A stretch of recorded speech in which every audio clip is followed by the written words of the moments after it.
नमस्कार नमस्कार भैया, उनीश भाई नमस्कार, हिमांशु जी नमस्कार, कपिल भाई नमस्कार, राहुल भैया नमस्कार। ठीक है, तो निवेदन यह है कि पहले हम अपनी बात पूरी कर लें, उसके बाद जो भी आप लोगों के क्वेश्चंस रहेंगे उन सब का जो है निवारण किया जाएगा और उन सब का जवाब मैं दूंगा। तो पहले मैं चाहूँगा कि जो हमारी बात है वो आप लोगों तक पहुँच जाए। उसके बाद जो भी आप लोगों के क्वेश्चंस रहेंगे, जो भी आप लोगों की बातें रहेंगी, उसका हम लोग डिस्कस कर लेंगे। अजीत भैया नमस्कार। नमस्कार। तो चूंकि जब से धरना हुआ है, इसके बाद जो हमारा प्रतिनिधि मंडल माननीय मंत्री जी से मिलने गया था, उसके बाद से हम आपसे लाइव संवाद नहीं कर पाए। तो आज चूंकि मौका मिला है तो उसके लिए हम लोग पहले शुरू से बात कर लेते हैं जो हमारा मुद्दा है। तो एक बार आप लोगों ने देखा होगा कि इस समय फेसबुक, व्हाट्सएप इत्यादि पर बहुत सारे लोग ऐसे हैं जो अपने अपने हिसाब से, अपने अपने अकॉर्डिंग रिजर्वेशन मैटर की, एमआरसी मुद्दे की, 69,000 में अपने अपने तरीके से व्याख्या करना शुरू कर दिए हैं। और जबकि वास्तविकता ये है कि जितने भी ये पोस्टबाज लोग हैं, चाहे वो फेसबुक पर हो चाहे व्हाट्सएप पर हैं, उनका उद्देश्य सिर्फ और सिर्फ लाइक और कमेंट तक की ही सीमित रहता है। वास्तविकता में उन्हें कोई जानकारी नहीं है। तो सबसे पहले हम शुरू करते हैं कि जो हमारी 69,000 भर्ती है, इस भर्ती में अभी तक क्या हुआ उससे सभी लोग अवगत ही हैं। तो जो आरक्षण का मुद्दा है, कुछ लोग कहते हैं कि एमआरसी का सही तरीके से इसमें लागू नहीं किया, कुछ लोग कह रहे हैं 20% महिला आरक्षण लागू कर दिया, कुछ लोग कह रहे हैं दिव्यांग आरक्षण गलत तरीके से दिया। मतलब तमाम तरीके की अपने अपने हिसाब से अजम्पशन लोग बना रहे हैं कि ऐसा हुआ होगा। लेकिन वास्तविकता में अगर किसी के को धरातल पर ला करके हम लोग बात करते हैं तो किसी के पास कोई भी जवाब नहीं रहता है। तो हम लोग शुरू से शुरू करते हैं। तो सबसे पहले तो मैं आप लोगों को ये बता दूं कि वर्तमान में उत्तर प्रदेश और केंद्र सरकार दो तरह की रिजर्वेशन पॉलिसी लागू होती है किसी भी भर्ती में। जो भी वैकेंसी अगर वो केंद्र सरकार निकालती है तो उसमें आरक्षण से संबंधित केंद्र सरकार के नियम लागू होते हैं, और अगर उत्तर प्रदेश सरकार लागू करती है या कोई भर्ती निकालती है तो उसमें उत्तर प्रदेश की जो आरक्षण नियमावली है वो लागू होती है। तो अब हम लोग ये समझ लेते हैं सबसे पहले कि क्या सेंट्रल में और उत्तर प्रदेश की आरक्षण नियमावली में अंतर क्या है। तो सबसे पहले तो मैं ये बता दूं कि जो केंद्र सरकार की भर्ती होती है उसमें 1992 यानी 1991-1992 की आरक्षण नियमावली फॉलो करती है, और जो उत्तर प्रदेश की नियमावली है, आरक्षण नियमावली है, वो 1994 जो आरक्षण नियमावली है वो फॉलो होती है। अब दोनों में अंतर क्या है उसके विषय में मैं आपको बता दूं कि जितनी भी केंद्र सरकार की वैकेंसी हैं उनमें से, जैसे कुछ लोग अभी उदाहरण देते हैं कि यूपीएससी में जिसने एक बार आरक्षण ले लिया वो दोबारा आरक्षण नहीं ले सकता है। तो बिल्कुल सही बात है, लेकिन ये कंडीशन तब लागू होती है जब कोई भी परीक्षा या ये कहे कि कोई भी भर्ती 2 या 3 फेज में पूरी होती है। यानी कि जितनी भी उसमें एंट्रेंस एग्जामिनेशन होते हैं वो भर्ती प्रक्रिया का ही एक भाग हो, तब जाकर के अगर किसी बंदे ने एक जगह पर रिजर्वेशन ले लिया है तो दूसरी जगह पर रिजर्वेशन नहीं ले सकता है। लेकिन उत्तर प्रदेश में ये कंडीशन भी नहीं लागू है। अगर हमने रिजर्वेशन ले भी लिया है, सपोज दैट हमने एज में रिलैक्सेशन ले लिया, या हमने टीटी में 82 अंक पर रिलैक्सेशन ले लिया, या हमने सुपरटेट में 90 से 96 नंबर के आधार पर रिजर्वेशन ले लिया, तब भी आप बिल्कुल क्लियर कट नोट कर लीजिए कि जो हमारा चयन होगा, अगर हमारा गुणांक अनारक्षित के बराबर है तो हमारा चयन अनारक्षित में ही होगा। तो इतना आप बिल्कुल क्लियर कर लीजिए। जो लोग ये कहते हैं कि 90 से 96 वालों को ओवरलैप नहीं किया गया, या जो लोगों ने एक जगह आरक्षण ले लिया वो दूसरी जगह नहीं गए हैं, ऐसा कुछ भी नहीं है, ओवरलैप हुआ है। लेकिन जो समस्या है, इस सरकार के जो अधिकारी थे इन्होंने बड़ी चालाकी से क्या किया है कि कुछ जगहों पर रिजर्वेशन का सही पालन किया है और कुछ जगह पर रिजर्वेशन का गलत तरीके से इम्प्लीमेंट किया है।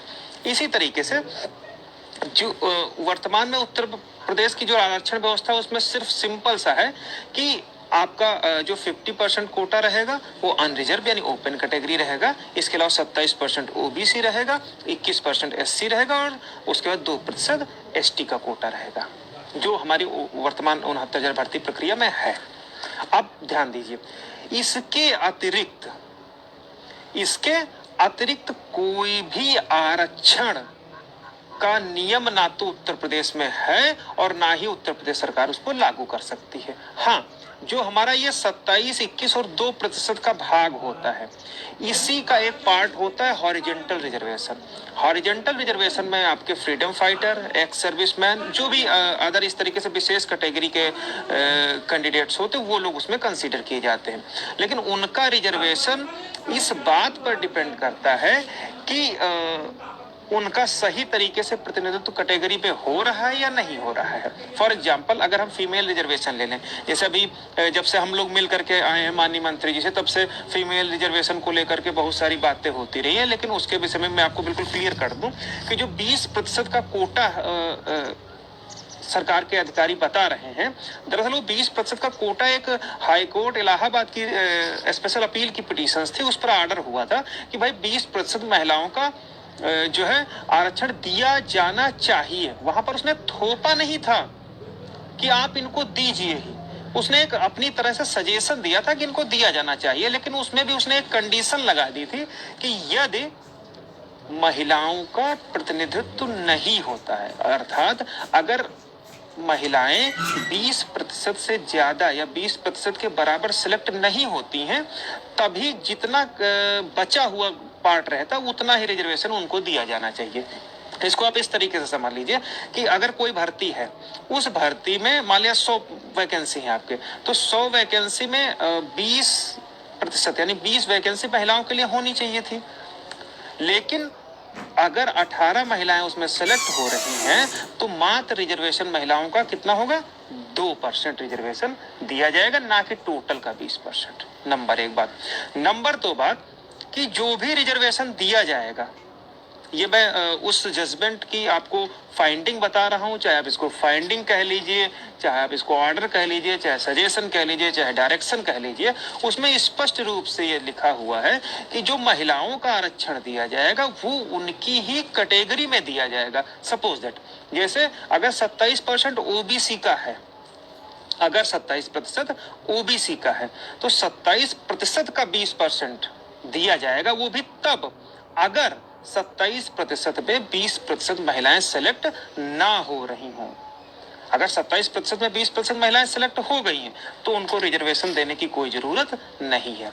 तो वो पूरी भर्ती में रिजर्वेशन नहीं दिया जाता है, वो पर्टिकुलर उस कैटेगरी में रिजर्वेशन दिया जाता है, और वो भी तब दिया जाता है जब 20% प्रतिनिधित्व उनका ना हो।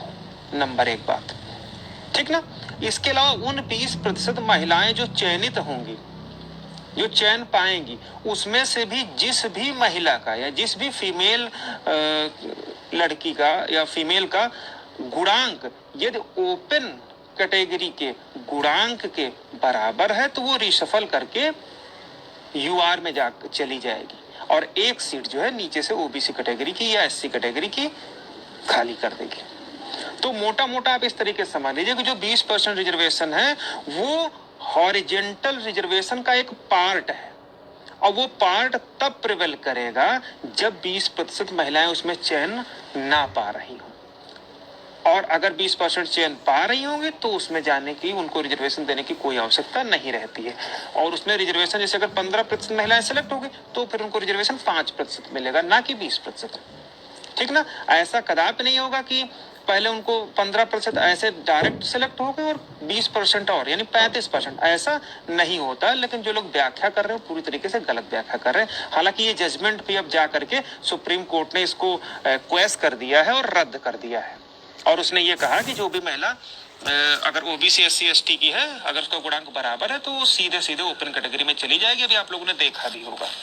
लेकिन ये कोई पहला जजमेंट नहीं है जो आप लोगों को सुप्रीम कोर्ट से सुनने में मिला होगा। देखिए, जो हमारा 1994 का रिजर्वेशन पॉलिसी है वो पूरी तरह से माननीय सर्वोच्च न्यायालय के जितेंद्र सिंह ऑर्डर से कवर्ड है, आच्छादित है।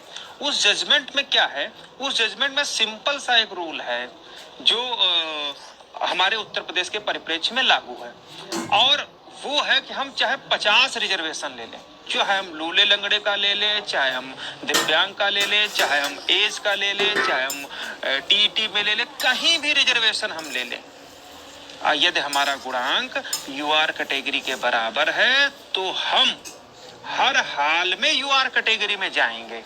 भाई अगर यूआर कैटेगरी में हमारा ज्यादा गुणांक होने के बावजूद नहीं हमको ले जाया गया, तो फिर आरक्षण हमारा कहाँ बचा, फिर तो जनरल का आरक्षण हो जाएगा। तो आरक्षण मीन्स यही होता है कि जो भी बंदा ओपन कैटेगरी के बराबर, उसको ओपन में ले जाया जाएगा, तभी तो अपने नीचे वाले की एक सीट खाली करेगा। जब एक सीट खाली करेगा तभी तो जाएगा ऊपर, हमारे नीचे वाले कम गुणांक वाले भाई बहनों का चयन हो जाएगा। तो माननीय सर्वोच्च न्यायालय स्पष्ट ये दिशा निर्देश, ऑर्डर और सारा